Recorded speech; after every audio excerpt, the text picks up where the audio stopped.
Narito na naman tayo para sa isang napaka-sweet at nakakakilig na love story nila Kalingap Edu at Ate Viancy. Tulad mo ay aking makilala.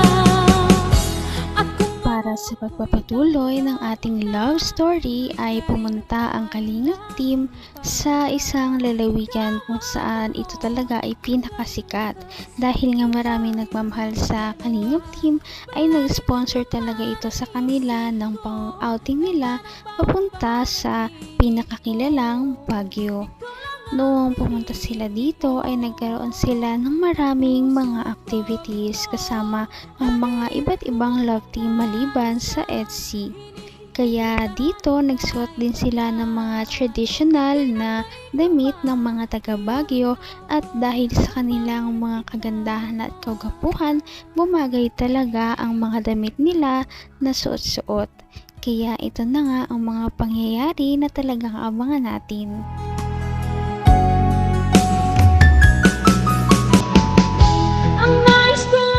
Yan, oh, ayos, ayos. 1, 2, ready. 1. Bilang, ayos, ayos. 1, 2, 3. Bora yung nalito.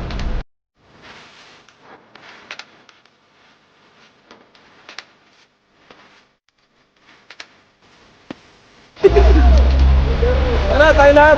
Ay, meron tayo ganito. Living ng ni Kuya Jens! Kuya Jens! Kuya Jens! Kuya Jens! Kuya Jens! Thank you, Kuya Jens! Uy, meron ako. Ay, grabe. Tara tayo. Lahat! Hey!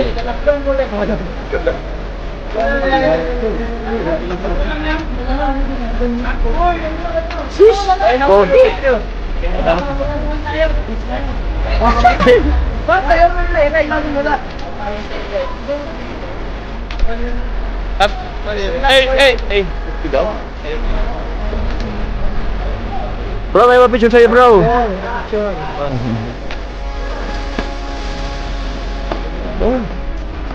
Saan po sa Bicol? Ay, sa ating bayan, mga kabayan.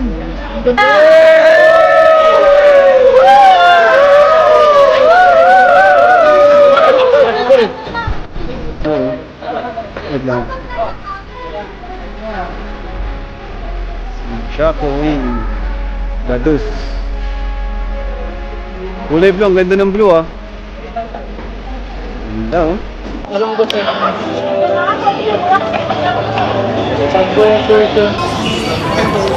Ganda dito.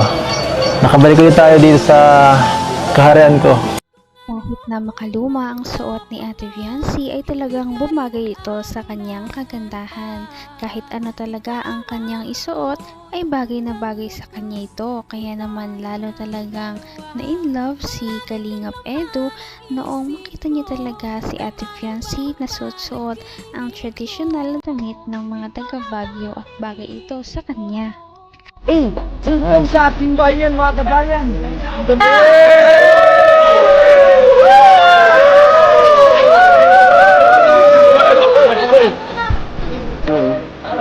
Wait lang. Chaco Wing Badus. Kulay blue, ang ganda ng blue ah. Ganda oh.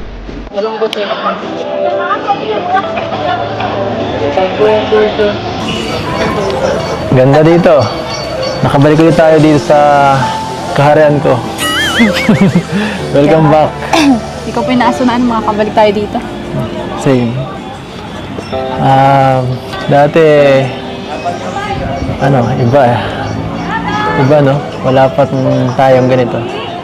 Mas maganda yung ngayon. Mas maganda to, partner.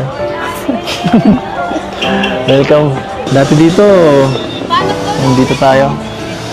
Diyan pa ako nang pinapansin. Wala pang tayo nun, EDSI. Wala pang EDSI. Hindi ko pinapansin. Ha? Yeah. Upo ka. Upo muna tayo, ang pagod. TikTok na lang po tayo. Hindi ako nagtitiktok. Pambabae yun eh. Ito po, hindi po ah. Marami na ako nagtitiktok na. Ha? TikTok at. Napipilitan konti. Pag, hindi ako sanay pag maraming tao eh. Alam mo, pag titinginan tayo dyan, Ano niyo po yan? hindi masyado sumasayaw ah. Ayoko nang Sige po. masyadong ano. Ayoko nang Wait lang. pinagtitinginan ako ng maraming tao. Gusto ko ng isang tao lang. Bagay pala sa'yo maging igurot.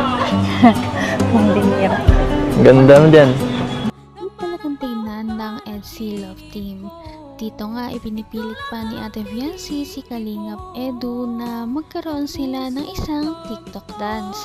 Dahil kung bibisitahin natin ang TikTok ni Ate Fiancy ay makikita natin ang kanyang mga dancing videos dahil mahilig si Ate Fiancy at magaling talaga siyang sumayaw. Kaya niyaya niya si Kalingap Edu. Pambabae yun eh. Ito po, hindi po ah. Marami na ako nagtitiktok na. Ha? TikTok at. Napipilitan konti. Pag, hindi ako sanay pag maraming tao eh. Alam mo, pag titinginan tayo dyan, Ano niyo po yan? hindi masyado sumasayaw ah. Ayoko nang Sige po. masyadong ano. Ayoko nang Wait lang. pinagtitinginan ako ng maraming tao. Gusto ko ng isang tao lang. Bagay pala sa'yo maging igurot. Hindi niya. Ganda mo dyan. Tama na pambobola. TikTok po tayo. Ito. Ano yan? Turo mo kung paano sumayaw. Gusto mo simple lang po ay. Ito na lang. Gusto ko simple para ikaw simple lang. Pare, ikaw sa unahan. Wait lang.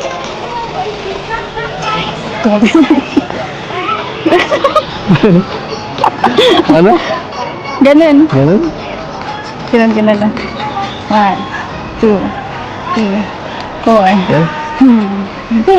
Ganun. Ito pa muna. Wait. Uy, Na. Sorry. Tapos 1, 2, 3, 4, 1. So, ganun na lang po. wait. Tapos, ganun ulit. Galit. 1.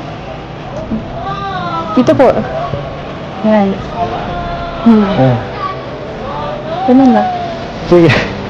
Sige ba? Dapat viral yan ha. Basta ikaw, viral po yan. Uy. Siyempre, hindi naman talaga nakatanggi si Kalingap Edu sa request ng kanyang wifey. Sila ay sumayaw ng mga TikTok dances na makikita ninyo sa official na account ni Ate Fiancy sa TikTok.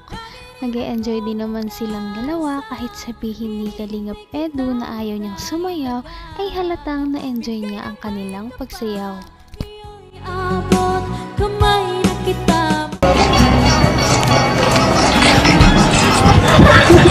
Ang gulo na. Ang gulo. Sige, okay lang. Basta ikaw. Maganda na yan.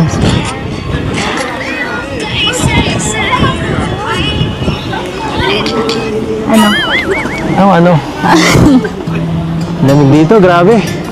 Ay, sorry po. Yung jacket niyo po kasi andun sa Ha? Yung jacket. Sa van.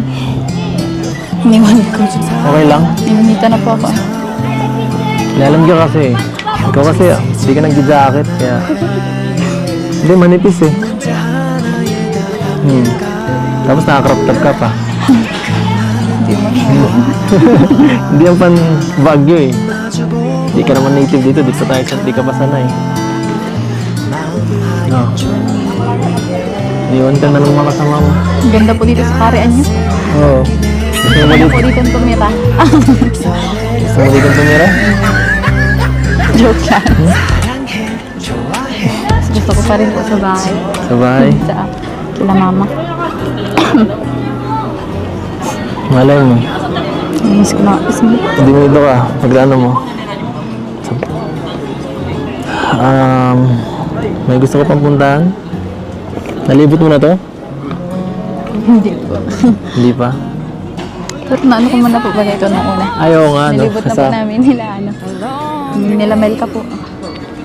Sayang wala. Kaya nga po, sayang wala sila po. Kasak po.